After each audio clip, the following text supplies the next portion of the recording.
Não, tudo bem. Boa tarde, companheirada. Primeiro, agradecer, na pessoa da Darlene e do Paulo, o convite da Fundação para estar aqui hoje, nesse espaço de roda de conversa, que tem, enfim, um mérito imenso no momento em que a gente está vivendo. Há alguns anos, né, a gente vem insistindo nessa tecla com os partidos, organizações, movimentos da esquerda, na necessidade da gente manter firme da disciplina e a consciência da necessidade de processos de formação intergeracionais, né, e sobre todos os temas que, alguns deles estruturais e outros que a conjuntura nos obriga. Então, parabenizar por essa iniciativa, inicialmente, dizer do prazer de estar aqui, ver muitos rostos conhecidos, de muitas gerações diferentes.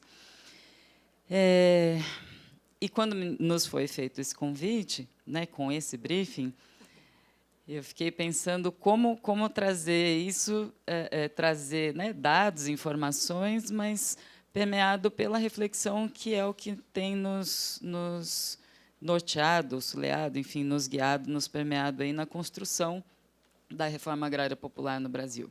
Mas eu gostei muito do método de exposição do professor, então eu vou seguir a relatoria aqui. Dizer que eu, enfim, mais da metade da minha vida eu estou nas fileiras do Movimento Sem Terra, mas quando comecei a tomar pé e tomar parte nas atividades de luta do movimento, eu era bem jovem, era estudante ainda, e venho de uma origem comum com a Mariana, que vai falar depois, que era o grupo de estudos do professor Paul Singer, de Economia Popular, que deu origem à Incubadora Tecnológica de Cooperativas Populares e, posteriormente, ao Núcleo de Economia Solidária da Universidade de São Paulo. Então, boa parte dos anseios, das angústias, do que a gente está efetivamente vivendo hoje, com grande expressão, a semente dessas questões já estavam pipocando naquela época, e eu estou falando da virada dos anos 90 para os anos 2000.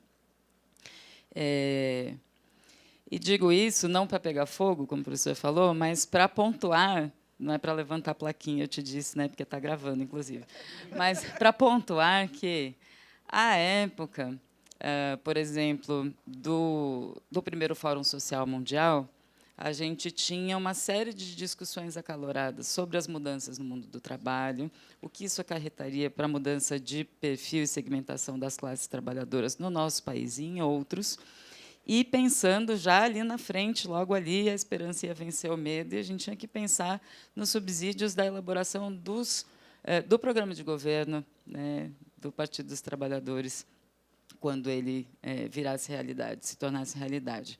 E uma das questões que pegava fogo, seguramente, era um plano de desenvolvimento para o campo, né? Porque nos grupos de trabalho que eu, muito, enfim, jovem que era, tive ainda a chance de acompanhar ou de participar, uma das questões que pegava vinha justamente nesse sentido, de políticas públicas voltadas para a implementação de uma reforma agrária que levassem em conta uma projeção de uma cultura organizativa, associativista, cooperativista, e enfrentávamos, já naquela época, estou falando de 98, 9, 2000,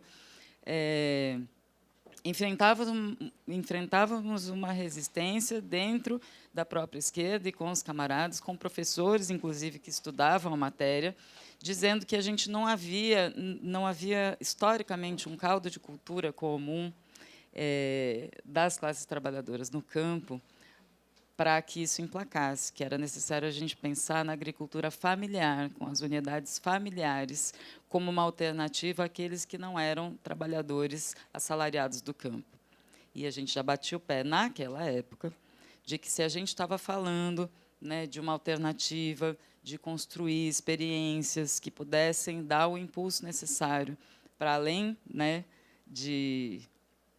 enfim, de reorganizar o Estado e criar condições para as classes trabalhadoras brasileiras, efetivação de direitos, etc. A gente estava falando lá na frente, no porvir, 20 anos, quem sabe, hoje faz 25 anos, né?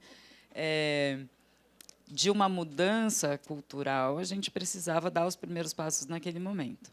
Bom, Todo mundo que está aqui nasceu depois de 2000, espero, vocês não. Mas sabemos qual foi a tese que prevaleceu, né?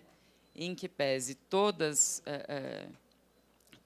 as dificuldades que tivemos nos últimos anos, agora, nos últimos 2 anos, com a reconstrução da democracia, do Ministério do Desenvolvimento Agrário e das políticas de reforma agrária, está aí firme e forte o PRONAF, né, e outras políticas públicas que vêm sendo reconstituídas. Mas quero também lembrar que lá, em 1998, 99, 2000, o Movimento Sem Terra estava investindo fortemente num processo de formação em cooperativismo junto às suas bases, as famílias acampadas e assentadas, para a criação de um sistema nacional de cooperação da reforma agrária popular, né? E que vem, desde então, com todas as idas e vindas da conjuntura, se constituindo passinho por passinho, tijolinho por tijolinho, assentamento por assentamento. Então, quando, ao final da primeira gestão do presidente Lula, nós tivemos, né, com o professor Singer à frente das Senais, a chance, os movimentos, organizações, partidos, enfim, de constituir um mapeamento nacional da economia solidária no Brasil, naquele momento, nós que, pela universidade, participamos ativamente do mapeamento estadual de São Paulo, tivemos ali, não uma grata surpresa, né, mas tivemos ali a comprovação da tese de que, mesmo que não fossem oficializadas, juridicamente legalizadas, as cooperativas, mas que nós tínhamos muitos empreendimentos coletivos, né, no campo brasileiro e, sobretudo, no estado de São Paulo. E aí a gente fala de coletivos de todo tipo, coletivos de juventude, coletivos de mulheres, coletivos mistos, coletivos com uma atividade produtiva principal, coletivos que, se não estavam na atividade produtiva, as integrantes das famílias dos assentamentos produzindo juntos, mas se juntando para o uso de equipamentos, se juntando para a aquisição de crédito, se juntando para estratégias de comercialização direta, quando ainda não existia o programa de aquisição de alimentos institucionais, e assim por diante, né? E nós seguimos nessa mesma toada.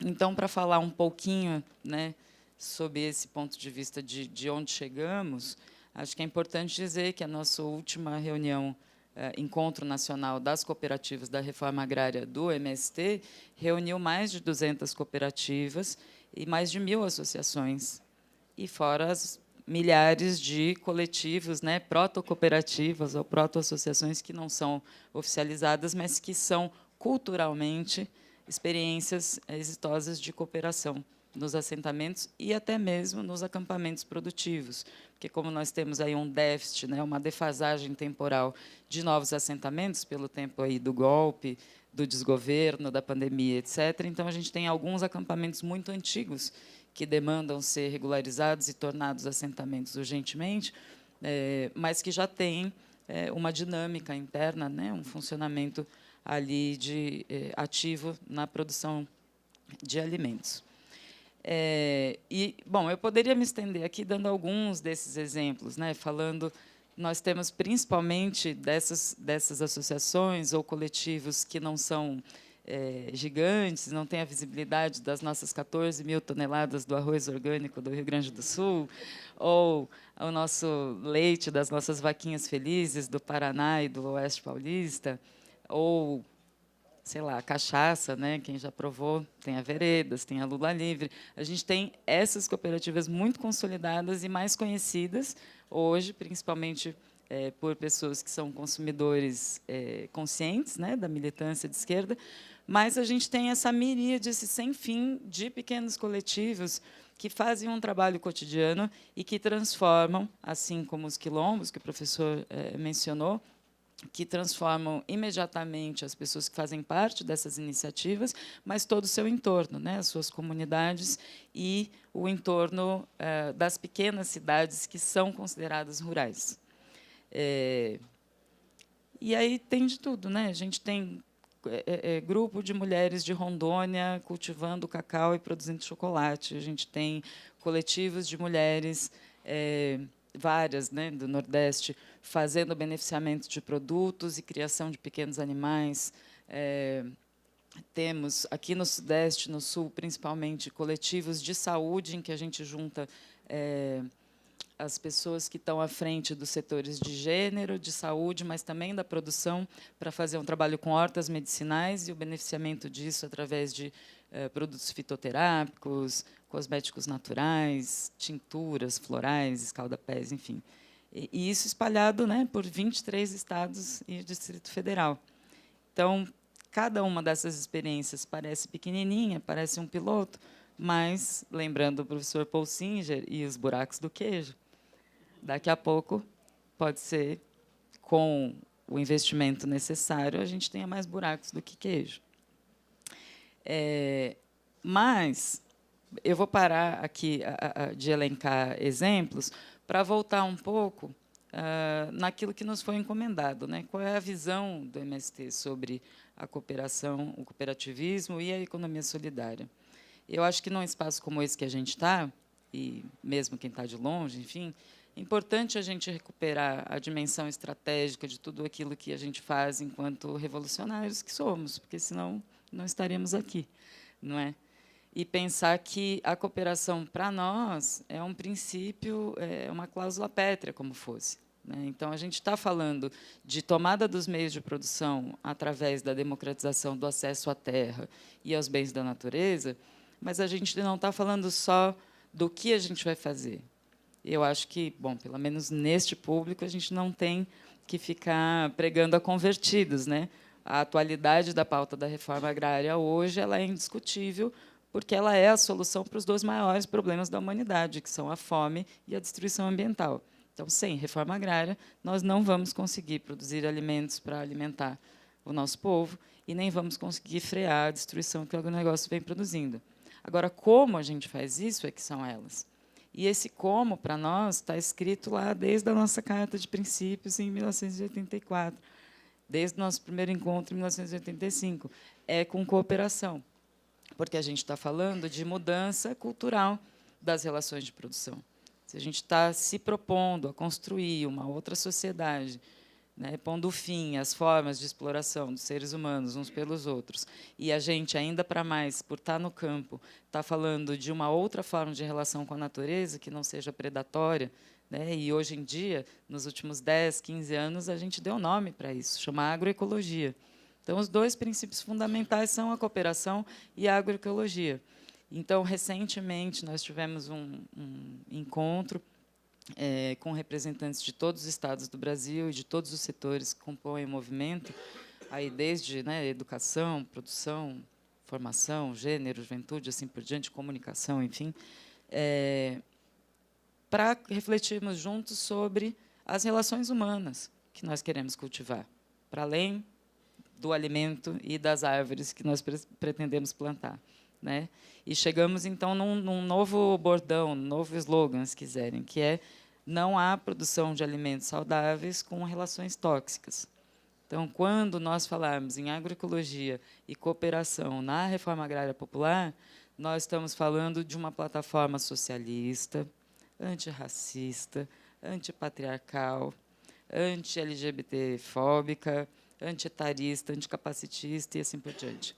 Né? Se a gente não cultiva esses valores na nossa prática cotidiana, em cada uma dessas experiências, não adianta fazer um encontro bonito e a boa foto e uma boa peça de propaganda se ela não tiver lastro na realidade. Não estou com isso dizendo que os nossos territórios sejam ilhas de socialismo, eles não são. A gente vive no nosso tempo histórico e as pessoas estão permeadas por todas as contradições que todos nós, de TikTok à igreja neopentecostal fundamentalista, ao crime, à droga, a tudo. Né? Estamos nesse país. Queria terminar dizendo isso, de que, apesar de que a chamada é falar sobre periferias, mas, se contar com as cidadinhas pequenas que estão na zona rural, são entre 12% e 13% das pessoas que ainda estamos no campo. Ainda estamos aqui produzindo alimentos sem veneno. Então, eu sou de humanas, mas eu acho que 12, 13% de 200 milhões é gente pra caramba. Então, contem com a gente, campo e cidade, para que a gente siga estudando mais, para lutar melhor por uma sociedade mais justa. Isso.